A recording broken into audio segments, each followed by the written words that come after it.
I want to talk about the perfect all-season deer hunting food plot. And a lot of people just really focus on one piece or another when it comes to food plots. For about 20 years, I've been splitting the plots in half, most of them, and planting something on one side, something on the other, because with any food plot, you'll find that one seed variety is typically good for 6 weeks, 7 weeks, 8 weeks at the very best, more towards that 6-week time period. Now look at clover. Clover is a great pass-through plot. We like clover because the deer can pass right through on the way to an actual hunting plot where we expect deer to come here, hold until dark, and then release somewhere else, in this case the ag land near us. Could be they're releasing towards bait piles near you on public land, other people's food plots that are spooked out during the day. Do you know that what I experience is about 95% of all food plots are overhunted? What that does is it creates nocturnal herds where deer only use those food plots under the cover of darkness. We want our deer using the food plots during the daylight. You want to be that top 5%, and you could even be well less than 5% of all food plots are used during the daylight, especially during the heart of the season. But in order for those food plots to be used during the heart of the season, you have to have diversity. So in this case right here, what I really like to see is enough volume and attraction to last the entire season. Because if you have great attraction, but you don't have enough volume, then it's not going to last the entire season. So in this case right here, we're looking at a mixed ag area where there's moderate deer numbers, not high deer numbers, not low. I like looking for that dual threat, that dual season attraction, and something that is going to be in the food plot for the entire season. I always look at that food plot pyramid I talk about, where green is the base, then corn, and then something during the summertime. We have enough summer food around here. We have enough of a deer herd. We don't need to have any more deer on the property. We want more bucks. We want a balance. We don't want to flood this property with a bunch of does, so we don't plant our food plots during the summertime. That would be a no-no. That means you attract does and fawns here. They stay during the summertime, and that limits the amount of space you have left over for bucks. You'll actually turn mature bucks away if you have too many does and fawns on your property during the summertime. Now, for some of you, that might be hard to understand, because if you live in a big agricultural area with smaller woodlots, let's say a 50-60 acre woodlot surrounded by hundreds of acres of ag field. Let's say you have a section of land that's 640 acres, but you only have 50, 60, 80 acres of woods or less, then the deer have a lack of cover. So they're going to be confined into small spaces. But when you find normal areas that are more 40% ag, 50%, even 60% ag, more of a balance, let alone big wilderness areas, the more does and fawns you put in one spot, the more space they take up, and the more it pushes mature bucks away. So we want to have these fall plots. So first of all, we're not planting these during the summertime other than buckwheat or one of our summer soil builders to actually build the soil up. We love buckwheat.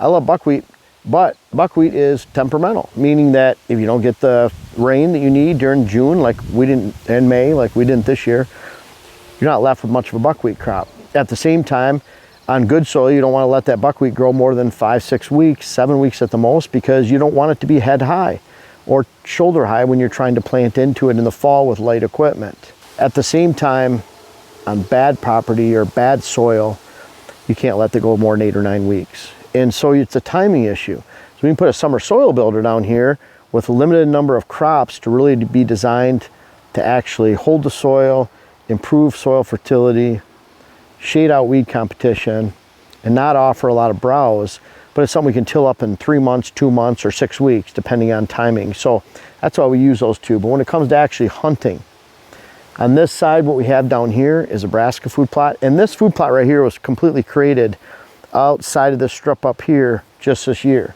And you see a pile there, and other than that, the deer can come in and out of this food plot freely from all different directions. We sprayed about 4 gallons of plot start on this. We did get soil tests. They were down in the high 5s, so close enough. We sprayed the 4 gallons of plot start on here.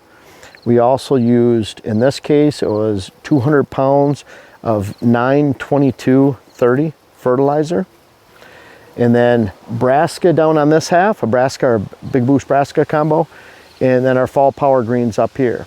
Now, because we didn't have the buckwheat to aid in germination, we're getting a slow germination up here, but it's germinating. You can see a lot of the peas are starting to crack, And you can see that little leader shoot coming out of there for the root system and plant that's already stuck into the ground. So you can see I tap on it, it's not moving. And that's gonna grow into a pea. We have some other peas that are growing out here right now. You can see there's a pea right here. Sorry, Dylan. Another pea over here. You see the tillage radish has the jagged leaves, the buckwheat right here, oats, and then we have a little vetch in here too. So it's all starting to come in. It'll thicken up considerably, but that brassica is going to take off faster because it's a small, tiny seed. What we're trying to accomplish with all of this is the brassica, we're hoping they save till end of October, November, and that's what we find in this ag-rich area they do. But if we didn't have the complement of these candy crops up here, they love fresh young buckwheat. They love tillage radish is the earliest form of brassica that they eat during the season. So they'll hit the tillage radish early. They like the vetch, it's a little bit more like a clover. They love the peas, it's like a big clover. So great early season stuff. And then about the time this is getting smashed down in mid-September, early September, Labor Day, we're adding about 150 to 200 pounds of rye right over the top of it. You have that fresh young green base that heads all the way into the springtime. It helps us combat weeds, builds the soil, and the deer like it. It's something tender, especially when it's young. Again, trying to take this off, the pressure off this over here. And then they've already been establishing a pattern of use here. They've been hitting this.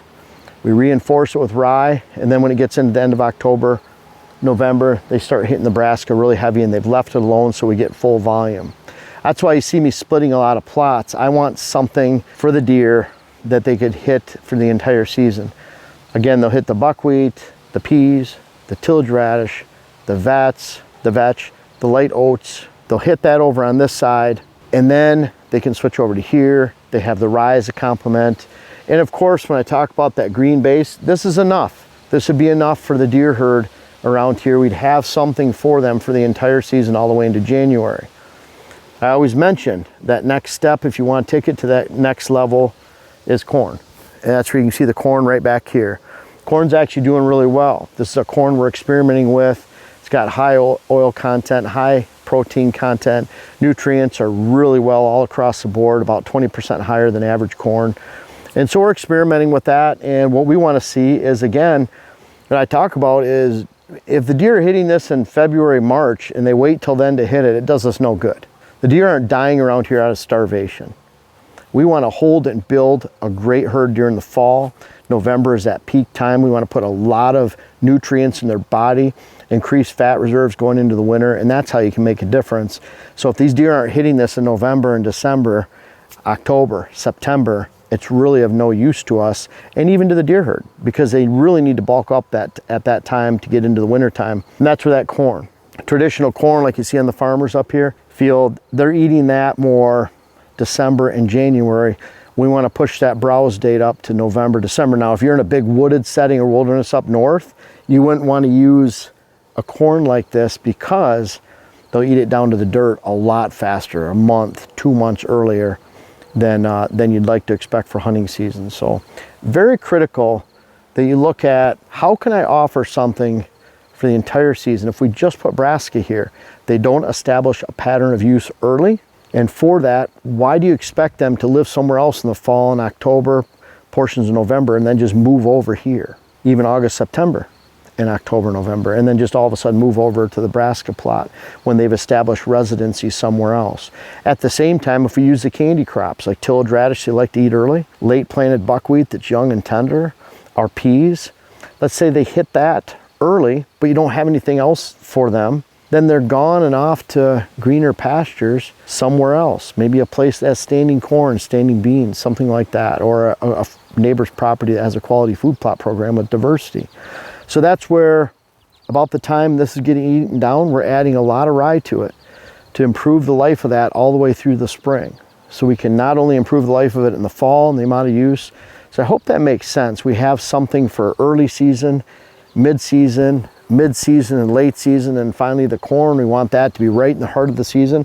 And if it lasts till February, that's awesome. If it lasts till January and they start eating it about the end of October, November, that is perfect. That's what we'd really like to see, especially a high quality November December food plot.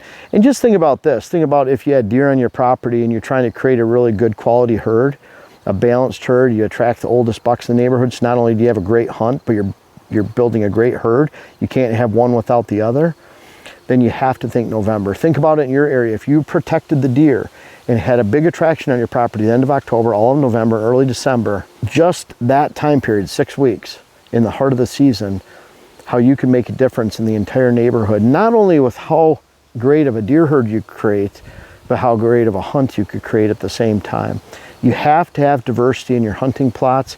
You can't have something, for example, I'll see people that just plant beans. And those beans might be great in December if it's really cold and you're hunting the leftover deer at that time and the deer happen to come. But I've seen them from one year to the next, 45, 50 deer on a bean field in December, January, February, March, because it was a severe winter. And the next year, those beans are rotting in the spring in the same field because the deer didn't need to leave their fall ranges. So again, that's lacking. I couldn't just have corn out here. It's more of a November food source. Then I'd really push that date they'd eat it back, probably January, February, because again, there's somewhere else during the fall they've established residency. I couldn't just have brassica, and I couldn't just have this early season candy crop. I couldn't just have clover. It's eaten down to the dirt. Great pass-through plot for small hunting plots on the way to something like this. Clover establishes that pattern of use during the summertime. It doesn't attract a lot of does and fawns in those small plots. It just establishes traffic patterns. Again, I hope this makes sense. You have to have all this diversity. Again, the corn is just a sweetener for the sweet spot. And I hope you guys have a really nice hunting plot or food plots going into this fall. You have to have this diversity. And then the cool thing is, we just flip these around. We have a low percentage of tillage radish in here. We put buckwheat in between on this entire plot, so we don't have that brassica crop twice in a row. And we take the big brassica blend down here, a big boost brassica, we put it up here, we put the fall power greens down here the next year. So we're always flipping those. Buckwheat during the summertime to improve the soil, shade out weeds, not dry out the soil, combat erosion. Hope you can see the whole formula to this. It's not just about attracting big bucks during the hunting season. It's about creating a great herd. You can't have one without the other. You can't say, well, I'm creating a great herd, I'm making a great herd, unless you're making a great hunt. You can't have a great hunt unless you're making a great herd. And at the same time, you can do it all while you're improving the soil. Hope it makes sense. Have a great hunt this fall. Hope you have some great food plots. Check out WHS Wildlife Blends just to make sure that you're on track with the type of varieties that we support. They're handcrafted by me personally with my experience from food plotting all the way back to 1995 and then writing about it, extensive research and experimentation, going back a long ways and writing about it. And I hope you can enjoy those. You've had some time to check that out. And again, have a great hunt. It's coming soon. Well, for some of you, by the time you see this, it might be next week.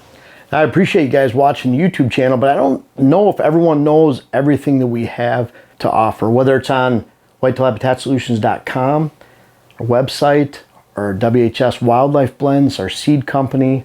Also, Instagram you can check out. I'm very active on Instagram, putting strategies on there, photos of what we do every day. Much more active there than Facebook. But our seed, web classes, books, clients, articles. I have over 600 articles on whitetailhabitatsolutions.com. Everything whitetail strategy. Of course, we have hats on there. And then make sure to check us out on Instagram again. But lots of stuff to offer. We're always coming out with new things. And this isn't the end of it. We have more things coming soon. Make sure to check us out.